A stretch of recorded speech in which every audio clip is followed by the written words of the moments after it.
The year was 2714, and Earth was nothing more than a footnote in the vast chronicles of the Galactic Accord. Once, we had been warriors, explorers, and conquerors, stretching our influence beyond our solar system, believing ourselves destined to rule among the stars. But after the war with the Zelnari, that dream shattered like glass under a hammer. It had started with our arrogance. When humanity first made contact with the intergalactic community in 2602, we thought we had finally achieved our greatest destiny. We had imagined that our technological advancements, our unyielding spirit, and our adaptability would make us dominant players in the cosmic arena. What we hadn't accounted for was that the universe had already sorted itself into a rigid hierarchy, and we were at the bottom. The Zelnari were the undisputed rulers of the stars, an empire that had existed for over 100,000 years. Their technology was so advanced it seemed like magic to us. The Vorthri, an enigmatic race of biotechnological beings, were masters of intelligence and strategy. Then there were the Trilek, opportunistic traders who operated in the gray areas between diplomacy and war, willing to sell weapons to both sides of conflict while ensuring they profited no matter who won. And then there was us, ambitious, reckless, and ultimately naive. Our first mistake was believing we could stand on equal footing with the Zelnari. Our second mistake was building warships that could challenge them. For a while, humanity held its own. We had always been innovators when it came to warfare, using guerrilla tactics, stealth technology, and adaptability to compensate for our lack of numbers.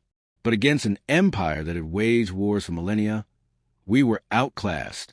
The Zelnari crushed our fleets in the Battle of Epsilon Prime, reduced Mars's colonies to rubble, and held Earth in an iron grip. The war ended with our unconditional surrender. And that's when the Treaty of Zelnari was forced upon us. The treaty was simple in its cruelty. 1. Humanity would never again build warships. Not a single armed vessel, no battlecruisers, no fleet formations. 2. All human colonies would remain unarmed, under strict monitoring. Any attempts at militarization would be met with swift destruction. 3. Earth would remain under galactic supervision, its fleets replaced by Zelnari peacekeeping patrols. We were prisoners on our own homeworld, our skies patrolled by ships that weren't ours. Many humans believed it was a mercy. We had survived, hadn't we? The Zelnari could have wiped us out completely, turned Earth into another of their glassed-over wastelands. Instead, we were left to stagnate, to become nothing more than traders and bureaucrats in a galaxy that saw us as little more than a broken people. But not all of us accepted that fate. A handful of us, scattered across hidden outposts in the asteroid belt, had a different vision. We saw the treaty for what it truly was, a leash. And if history had taught us anything, it was that humanity never remained shackled for long. The birth of a rebellion. The first seeds of defiance were sown in the shadows of the Kuiper Belt, where the Zelnari's eyes couldn't see. It started as whispers, as encrypted messages passed between the remnants of humanity's once proud naval officers, as engineers and scientists secretly plotted in underground facilities. The idea was madness. Building a warship under the noses of the Galactic, accord with suicide. The Zelnari's sensors were capable of detecting weapons-grade energy signatures across entire star systems. The moment we activated a ship's core, they would come for us. And yet we did it anyway. We started small. A research station disguised as a mining outpost, buried deep within the ice-covered asteroid of Epsilon 12. There, under layers of rock and interference fields, humanity's greatest minds worked in absolute secrecy. Every resource was accounted for, every shipment meticulously planned, so that it wouldn't raise suspicion. We scavenged what we could from old wrecks, reverse engineering alien technology, to create something entirely new. The result was our first prototype, a small, stealth-capable corvette, the Erebus. It was unlike anything we had built before. Its hull was coated in experimental energy-dampening materials, its weapons designed to mimic harmless mining lasers until the moment they fired. But Erebus was only the beginning. As our confidence grew, so did our ambitions. More ships followed, the Nyx, the Hades, and the Cerberus. Each vessel was a masterpiece of covert engineering, designed to operate under the very noses of our oppressors. But we knew that even with a handful of stealth corvettes, We couldn't challenge the might of the Zelnari. No, we needed something bigger. Something that would make the entire galaxy take notice. We needed a dreadnought, the first steps toward revolution. The project was named Leviathan and was unlike anything humanity or any other species had ever created. A kilometer long, built from materials harvested from dead planets and ancient wrecks, Leviathan was to be our answer to the galaxy's tyranny. It was designed with technology that even the Zelnari didn't have, weaponry that bent space-time, shielding that could withstand plasma bombardments, engines capable of outpacing the fastest warships ever built. But Leviathan was more than just a ship. It was a message, a declaration that humanity was not broken. For 30 years, we worked in secret, our efforts hidden behind layers of deception and misdirection. Every scientist, every engineer, every pilot knew what was at stake. If we were discovered before Leviathan was ready, the Zelnari would erase us from existence. Then, the day finally came. The ship's reactor was activated for the first time. The moment it powered up, we knew the Galactic Accord would sense it. We had seconds before a location was compromised, minutes before enemy fleets would begin moving. The countdown to war had begun. And this time, we wouldn't be the ones surrendering. The moment Leviathan's reactor hummed to life, we knew we had crossed a point of no return. The Galactic Accord's long-range sensors would pick up the energy spike within minutes. The Zelnari's patrol fleets, stationed on the edge of the Sol system, would mobilize soon after. We had prepared for this. For 30 years, we had worked in absolute secrecy, ensuring every detail of Leviathan's construction remained undetected. Our engineers had crafted energy-dampening fields. Our programmers had developed false data packets to mislead Zelnari surveillance systems. And our pilots had trained in asteroid tunnels to mimic civilian traffic patterns. But none of that mattered now. The moment Leviathan powered on, the illusion shattered. We weren't just hiding anymore. We were challenging the galaxy itself. A warship unlike any other. We had built Leviathan with a single purpose, to be the ultimate warship. If the Zelnari and the Galactic Accord believed humanity was incapable of defending itself, we would prove them wrong in the most devastating way possible. At its core, Leviathan was a hybrid of human ingenuity and salvaged alien technology. The ship was powered by a zero-point reactor, a system so efficient it could theoretically run indefinitely. Its hull was coated in a layer of adaptive nanite armor, allowing it to repair damage in real time. But its true strength lay in its weapons. The Zelnari relied on energy-based weapons, plasma lances, ion disruptors, and particle beams. They were devastating at long range, but they drained power rapidly. Leviathan was designed differently. We had taken a lesson from the past: kinetic weaponry. Railguns capable of launching tungsten slugs at relativistic speeds. Hypervelocity missiles that could bypass energy shields entirely. And then there was Leviathan's main cannon, the Graviton Lance, a weapon that tore apart enemy ships by collapsing localized gravitational fields. It didn't just damage ships, it crushed them from the inside out. This wasn't just another battleship. It was a symbol, a message to the galaxy that humanity wasn't done fighting. The awakening of the galaxy. As expected, the moment Leviathan activated, our worst fears were confirmed. A priority alert was broadcast across the Sol system. Galactic Accord ships had detected an unsanctioned military construct. Within minutes, the Zelnari patrol fleet, stationed on the far edge of Jupiter's orbit, moved toward us. We had known this would happen. We had planned for it. All personnel, battle stations. Admiral Elias Rain's voice echoed through the ship's comms. He had been one of the last surviving fleet commanders from the war against the Zelnari, and he had spent decades waiting for this moment. The Accord will be sending scouts first. We take them out before they can report back. The first skirmish came just as predicted. A Zelnari reconnaissance squadron, for light frigates and a command cruiser, emerged from hyperspace near the Kuiper Belt. To them, this was just a routine sweep. They were expecting to find a malfunctioning mining station, or at worst, a rogue human vessel breaking the treaty. They weren't expecting Leviathan. By the time their sensors adjusted to the ship's silhouette, it was too late. Leviathan moved like no warship should. Despite its massive size, it turned faster than a destroyer, accelerating toward the Zelnari fleet in an unpredictable attack pattern. Our railguns fired first, sending rounds through the enemies, shielding with brutal efficiency. One Zelnari frigate was torn apart in an instant.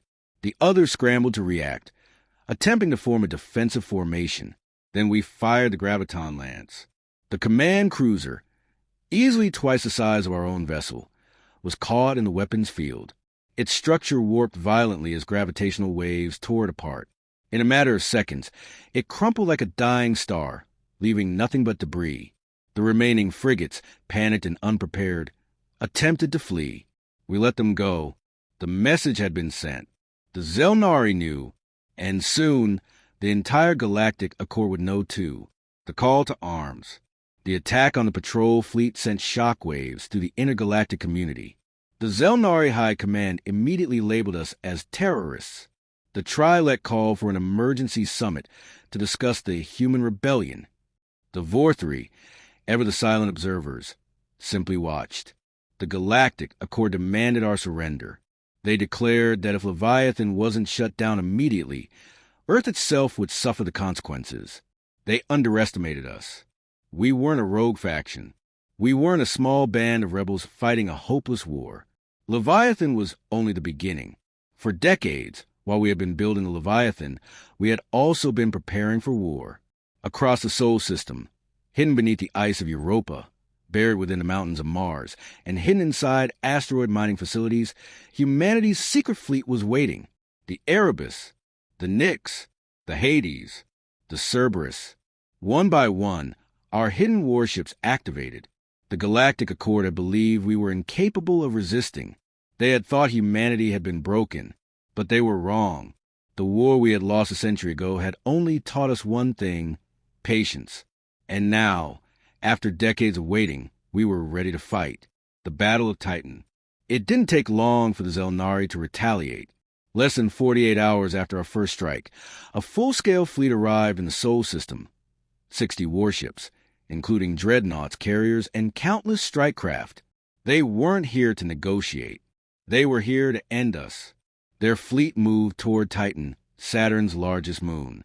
It was a strategic target, one of our secret shipyards where multiple vessels were still being prepared for battle. If they took Titan, they could cripple our operations before we had a chance to strike. We couldn't let that happen. Leviathan led the charge. Alongside it, a fleet of 20 human warships emerged from the asteroid belt. It was still a fraction of the Zelnari's forces, but numbers didn't matter. We had been preparing for this. The battle was chaos.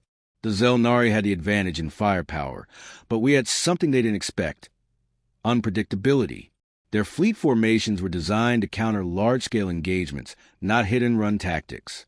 Our ships moved like phantoms, darting between asteroid fields, ambushing their formations, and disappearing before they could retaliate. Leviathan was the key. Its shields absorbed plasma barges that would have incinerated lesser vessels. Its railguns shredded enemy hulls, and the graviton lance turned entire dreadnoughts into collapsing metal husks. The battle raged for hours, but the outcome became clear. Humanity was no longer a helpless species. We were warriors once more. When the Zelnari fleet finally retreated, they left behind a graveyard of burning ships. Titan was ours, and this was only the beginning. The galaxy had spent a century underestimating us. Now it would fear us. The Battle of Titan was our first true victory. The Zelnari had come expecting an easy conquest, a simple operation to crush a defiant species before it could become a real problem. Instead, they had been humiliated. We had shattered their fleet, destroyed their warships, and forced their proud commanders to retreat. But we knew this was only the beginning. The Galactic Accord would not let this stand. The Zelnari would not allow their reputation to be tarnished. They would regroup, and next time, they would come in full force. And so, as the wreckage of the Zelnari ships drifted through the void, as our crews salvaged what they could from the battlefield, we turned our eyes to the war ahead, the galactic response. Within hours of the battle, every major power in the galaxy had taken notice. The Zelnari High Command declared a state of emergency, rallying their fleets for a full-scale invasion of the Sol system. The Trilec, ever the opportunists, sent out offers to broker peace talks. only be ignored. But the most unexpected response came from the Vorthree. For centuries, the Vorthree had remained neutral in galactic conflicts, their influence vast but their motives unknown. They were watchers, manipulators from the shadows, a species that dealt in knowledge rather than war. And yet, after Titan, they sent a message. Humanity has done the impossible, the Vorthree emissary said. You have defied the Accord. You have changed the game.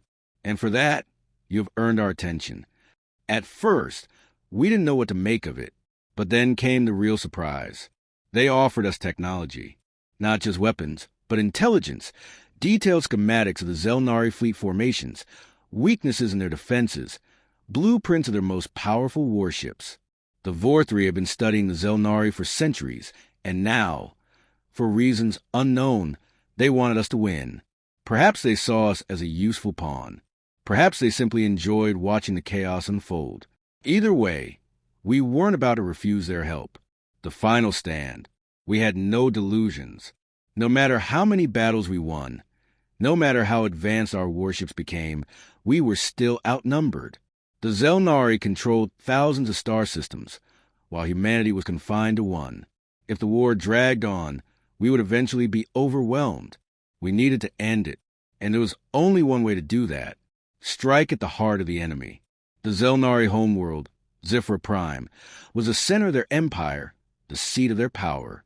It was protected by a fleet so massive it had never been challenged. No species had ever dared attack it. So that's exactly what we did. With the intelligence provided by the Vorthree, we devised a plan. Leviathan would lead the assault, accompanied by every warship we had left. It was a suicide mission, but if we succeeded, if we struck Zifra Prime with enough force, we could force the Zelnari to the negotiation table. It was our only chance.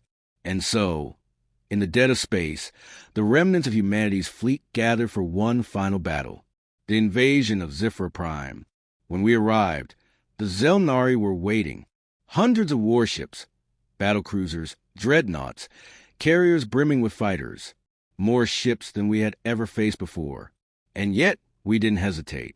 The battle was unlike anything the galaxy had seen. Leviathan tore through enemy lines, its graviton lance ripping apart entire squadrons in seconds. Our smaller ships weaved between the enemy formations, striking where they were weakest, using every trick and tactic we had learned from decades of defeat. But the Zelnari were not fools. They adapted. Their ships moved in perfect coordination, their sheer numbers overwhelming us. One by one, our vessels fell. The Erebus was destroyed in a desperate charge against an enemy dreadnought. The Nyx was caught in a crossfire, reduced to nothing but burning wreckage. Even Leviathan could not hold forever.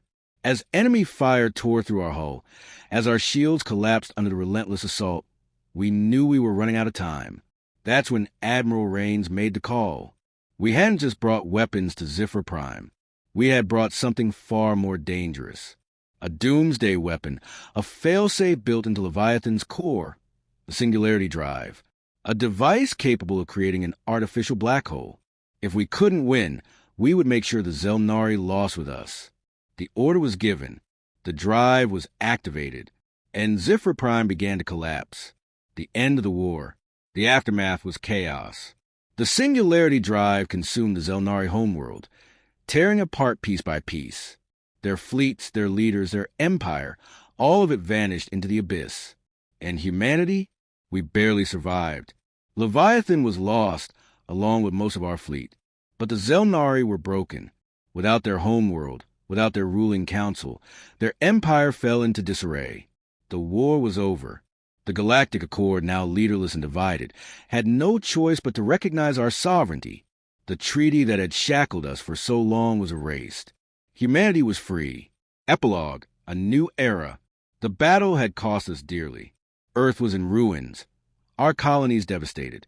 We had won, but at what cost? And yet, as we looked to the stars, we knew one thing for certain. We were no longer prisoners. We had built warships.